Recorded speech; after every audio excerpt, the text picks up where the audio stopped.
These 14 steps that you are now about to walk, you do not take alone.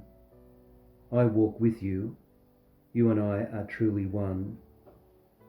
And therefore, my way of the cross 2,000 years ago and your way now are also one.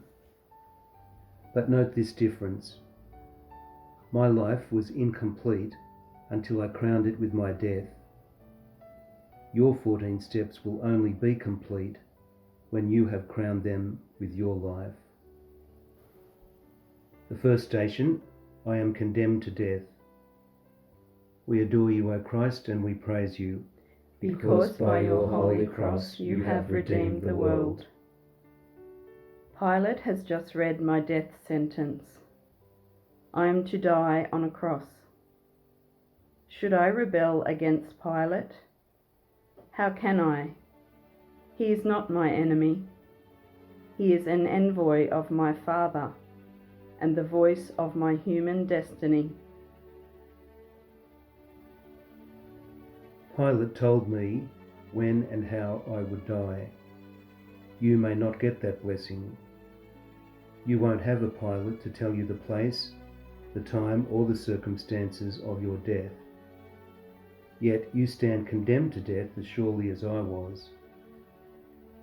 You were destined to die the moment you were conceived. That is part of being human. Do you think of that very often? If you thought about your death, you could see more clearly that some of the things that you are most obsessed with are the least important. You would not be so worried about money, clothes, cars, and careers. These things don't make you precious. These things won't help you when your time to die comes. I remind you of your death, not because my Father and I want you to be fearful of your future. I remind you to help you live fully and freely as my brothers and sisters, as sons and daughters of my Father.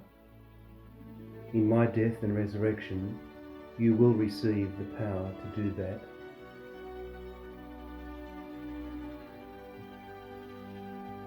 Let us pray. Jesus, you have been told that you must die to take away all our wrongs. Such is your Father's will. In our struggles, give us courage, for alone we can do nothing. Our trust is in you. The second station, I am made to carry my cross. We adore you, O Christ, and we praise you, because by your holy cross you have redeemed the world. My instrument of suffering and death has been thrust upon me. Should I curse this heavy instrument and those who laid it on me? No. The cross is neither bad nor good. My response alone determines whether it will be redemptive or destructive. You also must carry the instruments of your own suffering and death. You were born with defects that you may control but never abolish. You have fatal flaws that cause pain and suffering. You want to be kind, patient, and understanding, but at times you find yourself mean, short-tempered, and cynical. But you must not curse yourself or your limitations. That becomes like quicksand pulling you down lower. My cross did not come only from Pilate or the Roman soldiers. My cross came when I took on my Father's work and became human. Your crosses are the same. They are your credentials for being human. The question is not whether life brings crosses, but rather your response to them. I embraced my humanity. You must embrace your humanity. Resisting crosses leads to self-hatred, hatred of others, and bitterness.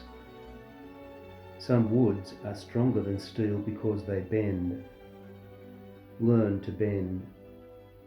learn the wisdom of triumphing through your crosses rather than in spite of them. Let us pray. Jesus, you took up your heavy cross. It gives you pain. Our world is full of pain and suffering, much of which is brought about through cruel injustice.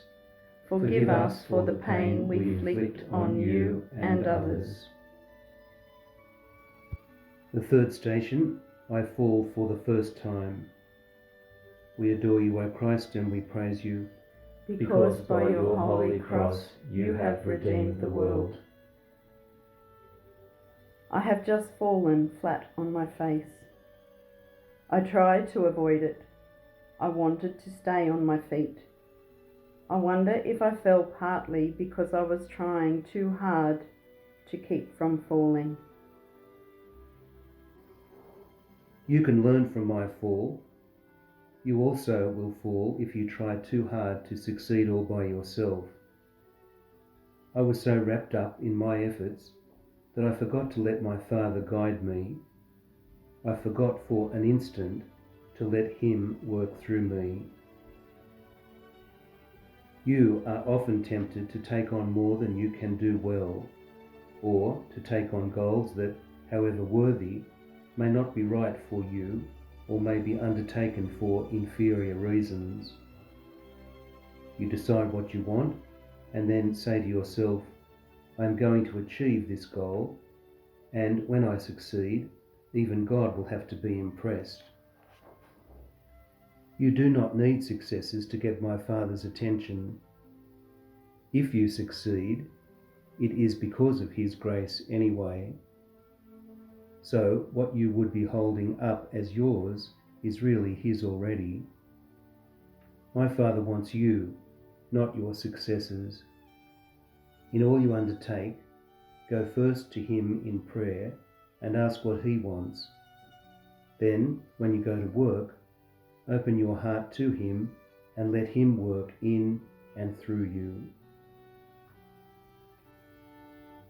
Let us pray. Jesus, the cross is too heavy and you fall. Often we fall and struggle to get up. The worries and fears of life drain us of the energy we need to resume the journey. Help us to think of your pain and be our strength. The fourth station, I meet my sorrowful mother. We adore you, O Christ, and we praise you, because by your holy cross you have redeemed the world. I have just seen Mary. I wished for a second that she and I could have been spared that meeting, which was short but painful.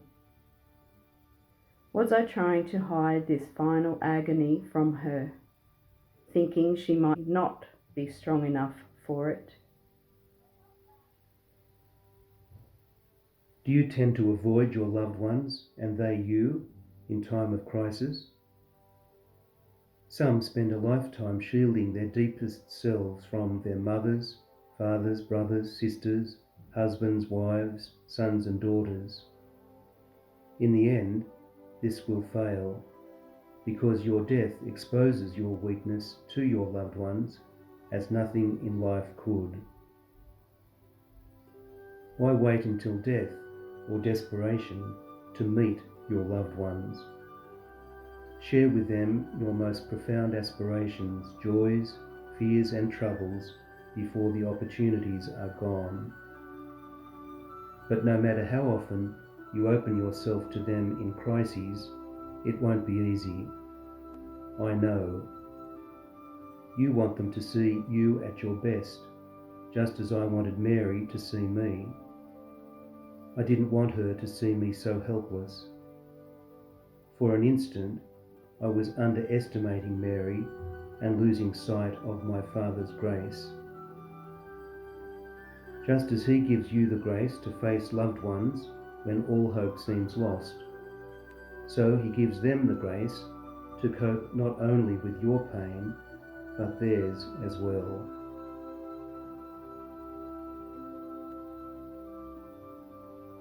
Let us pray. Jesus, how you and Mary suffered when you met and saw the pain of each other. The pain we suffer is sometimes concealed from those who can give us hope.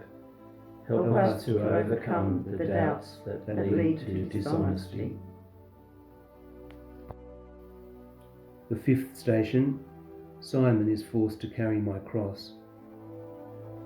We adore you, O Christ, and we praise you, Because by your holy cross you have redeemed the world. I felt badly for Simon. He had no way of preparing for what happened to him. He was a farmhand coming in from the country when the soldiers forced him to carry my cross. I overheard him complain to himself, "Why me?" Don't you dare condemn Simon. You would have been startled, reluctant and bitter too, if you had been in his shoes. You must learn, as Simon did, that much in life is not just and fair. You will be startled by crosses thrust upon you when you least expect them. When that happens, my Father and I will not hold against you your reflexive cry of, "Why me?" But you must quickly move beyond that. You must not spend your life looking for reasons for your crosses. You may never know until you die. Learn this from Simon's plight. My Father uses anything and anyone to accomplish salvation. He used Simon, so Simon could be said to have done the will of my Father. But that alone doesn't make one holy, because holiness is willing what my Father wills, wanting what he wants, accepting it and embracing it and making it your own. Only you in the depths of your freedom can do that.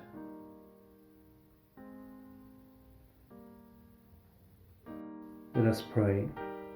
Jesus, Simon takes your cross, helps you and becomes one with you. By taking on the burdens of others, we come to understand the nature of sacrificial love. Make each of us a new person, one with you. The sixth station, Veronica wipes my face. We adore you, O Christ, and we praise you, Because by your holy cross you have redeemed the world.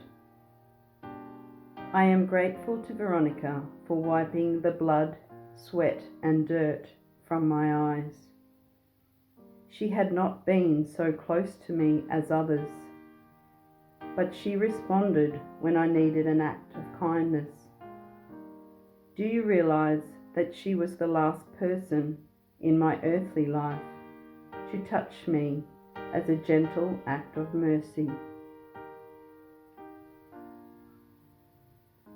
You never know when an act of kindness you do will be the last one a person experiences. So you should regard every opportunity for kindness as an act that will last an eternity. Kindness begets kindness. Veronica didn't just happen to be at the right place at the right time. She had spent a lifetime learning to be gentle. My face wasn't the first or the last that she soothed. You too cannot expect to be gentle in a crisis unless you have practiced gentleness so often that it comes naturally. Would you have wiped my face? How can you say that you would have if you had ignored 1,000 trouble faces before you saw mine?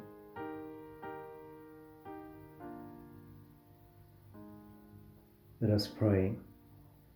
Jesus, Veronica had the courage to be kind to you. Minor acts of kindness help transform us into your likeness. Teach us to be kind to each other, especially those who cry out in loneliness for our time and love. The seventh station, I fall the second time. We adore you, O Christ, and we praise you. Because by your holy cross you have redeemed the world. I had wanted to pace myself better, to make it to Calvary without another fall, but I tripped. I'm not sure how. Maybe it was a loose cobblestone, a rock I stubbed my foot on, or a wet spot that was too slippery. This fall shows me up for being human as nothing else on my way to Calvary. I had enough strength and presence of mind to avoid it. Why did I fall? I think I was lulled into a momentary lapse. Simon had eased my burden. Veronica had soothed my sweaty face. A breeze had cooled my body. What flashed in my mind was that these fleeting strokes of good fortune meant I could somehow bypass the rest of the journey. Before I even recognized that as a temptation, I fell. I smiled, the only time I remember smiling on my way to crucifixion. I smiled because I recognized how deeply I was like other people in being tempted to cheat my Father. What a profound lesson for you. Momentary good fortune does not mean the struggle is over. If things are looking rosy, be careful. You may be about to fall harder. Both good and bad are fleeting in this life. Do not count on them. Count on nothing except my Father. Let us pray. Jesus, your sufferings worsen, and you fall again. Until we meet you face to face, our struggle with pain and weakness will go on.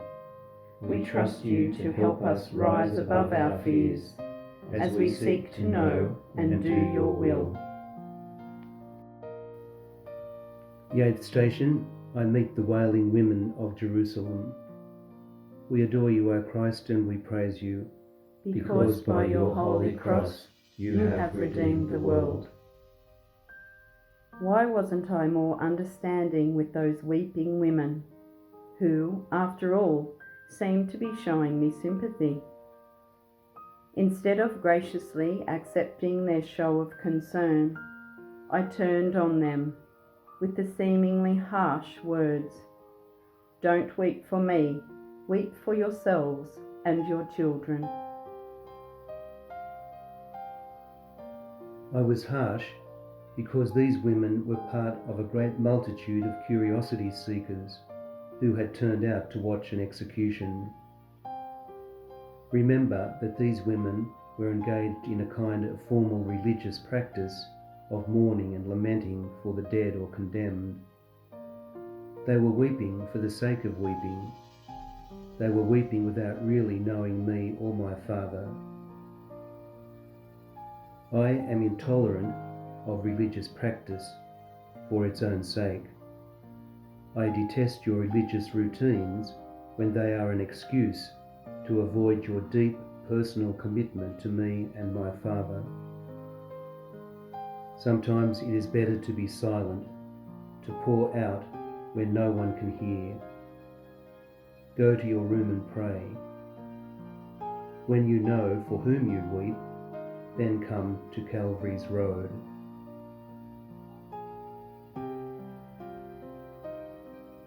Let us pray.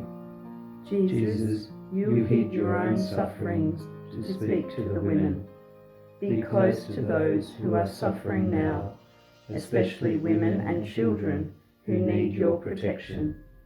Bring peace to the many nations of the world who are torn apart by violence and war. The ninth station, I fall the third time. We adore you, O Christ, and we praise you. Because by your holy cross you have redeemed the world. I have no regrets about this fall. My strength was gone. I did not want to fall, and I did not want to stand. I just fell. And this time I had to be helped up. I couldn't get up myself. You may someday fall for a third time and have no strength to get up. You will have to be picked up by others. Don't let that lead to despair. It does not mean that you are less than human. Do not let those around you rob you of your dignity when you are on the ground. What good am I to anyone, you may ask others as others pick you up. If you bear your weakness with love, you are doing wonders for yourself as well as the whole of creation. You are making yourself like me. In this life you cannot become like me in many things. You cannot have the power that I have. You cannot have the knowledge I have. You cannot have the wisdom I have. But you can become like me in the love you show when you are weak and helpless.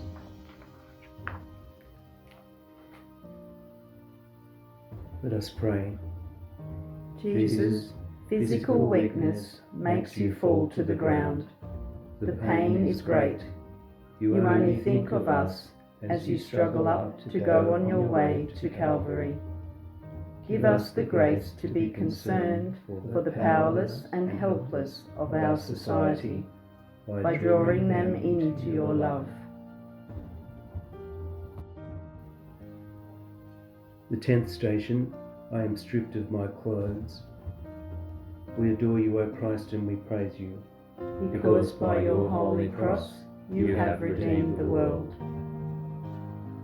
When I was stripped of my robes, it hurt, because some of them were plastered to my body with caked blood. But it did not hurt my ego. By this time, I had nothing to cling to. I was emptied. I want so much for you to know and live the truth symbolized by the ripping off of my clothes. My human life was an emptying of myself so I could be filled by my Father. Your life must be the same. Clothes are very personal. You would instinctively resist having them ripped from you.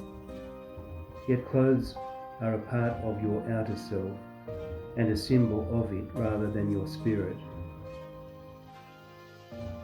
The more you cling to your superficial self, the more you wrap layers of clothing around you that will one day be stripped off. Your death will be the end of your ego and all other empires you have been building in a lifetime. If you have died daily to yourself, the stripping of your humanity at death will not hurt so much. You may, like me, not even clutch at them as your clothes are stripped from you. Let us pray. Jesus, every part of your body suffers as they pull off your clothing. You gave up everything for us. For this we thank you. My real self cannot be hidden from you. Until I stand before you naked and unashamed, let me live without pretense. The 11th station, I am nailed to a cross. We adore you, O Christ, and we praise you. Because by your holy cross you have redeemed the world. The pain of those nails almost made me black out. They were blunt Roman spikes that crushed flesh and bone. Yet it was not so much that pain I felt.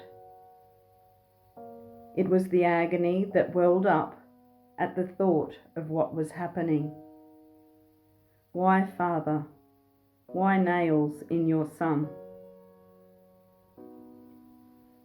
Let me tell you the difference between pain and suffering. Pain is the blind, impersonal clashing of forces that is universal. Suffering is uniquely human. A plant or an animal may be in pain, but there is no suffering. Suffering springs from a mind capable of turning raw pain into agony by asking why. Why is this happening to me? Must it happen? Is it fair? That is why you must never underestimate the degree of suffering of any of your brothers or sisters. If you look only at their pain, you may wonder what they have to complain about. But you cannot see their suffering. You don't know how sensitive their souls are, how quickly their pain can become insufferable agony. Instead of judging, do all you can to relieve both their pain and their suffering. That is why, too, that you must never underestimate the power of my suffering. No one sustained more pain than I. But pain was not the issue, suffering was. My suffering was infinite because my capacity to ask why was infinite, and my love for you was infinite. Let us pray. Jesus, how great is your love for every human being. Who could ever explain or describe the agony of the crucifixion? Only love could do so, a love that is relentless in its search for a home and a desire for a response. Teach us that love. 12th station, I die on the cross. We adore you, O Christ, and we praise you, because by your holy cross you have redeemed the world. I was dying and I was in pain. I was alone, so utterly alone. I had never felt this way before. I was sinking into hell and wondered if I was going to come back. I said, my God, why have you forsaken me? Some of you may think I said that only to fulfill an Old Testament passage. But I said that because I felt it. I was lost. I was in despair, even if I didn't stay in despair for long. This was not pretending. How could it be? Could I have lived and died as a man without experiencing despair and doubt? If someone tells you that faith and hope will keep you from experiencing doubt and despair, do not listen to them. Faith and hope are opposite sides of doubt and despair. They are not as different as most people think. You pass through doubt and despair, not around them. When you are falling into hell, do what I did. Shout your anguish directly to my Father. Complain to him to your last breath as I did. Your complaint will become a prayer, even as mine did, and he will hear and answer. Let us pray. Jesus, love demands everything. It touches the very centre of our being. Thinking of us, you gave up what we cherish most. You breathed out your life in love, that we might live. Grant us the humility to accept your call to obedience. The 13th station, I am taken down from the cross. We adore you, O Christ, and we praise you. Because by your holy cross you have redeemed the world. The noise has stopped. Mary and a few faithful disciples take me from the cross. They say nothing. They do nothing except, with hearts aching, hold my limp body. disciple is silent.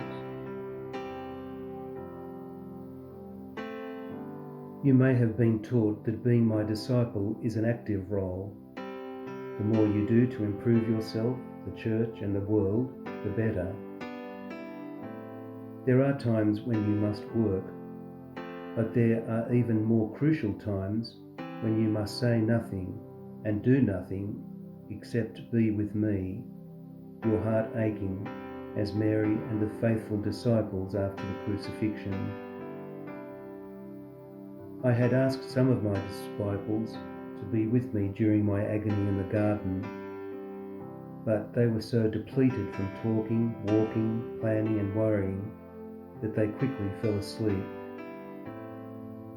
Not even one of them had the energy left to be with me. How often that has happened through the centuries.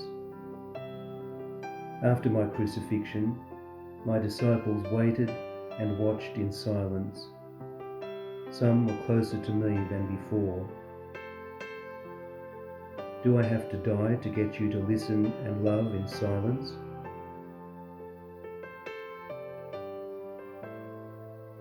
Let us pray. Jesus, Mary's body and your body are one. Your life lives on in her body. She carries your life in herself. Silence does not have a place in our busy, ordered lives. We have no retreat from the voices that distract us from hearing your word. Help us to listen. The 14th station, my body is placed in a tomb. We adore you, O Christ, and we praise you, because by your holy cross you have redeemed the world. I had no grave of my own. My body was laid in someone else's tomb. Was it fitting that I be buried in a borrowed tomb? I was always borrowing things. I borrowed a crib in Bethlehem to be born. I borrowed Peter's boat to preach from. I borrowed a donkey to ride on when I came into Jerusalem. I borrowed bread and wine to make my body move and my blood flow in history. I borrowed thorns, wood, and nails to redeem the universe. Why should my burial be any different? I will go on borrowing things until the end of time, until I have borrowed them all and made them holy. I will also borrow you. You will be my tongue and my throat parched. You will be my hands and my feet nailed. You will be my head thorned. You will be my side lanced. You will be my body stripped. You will be my corpse buried.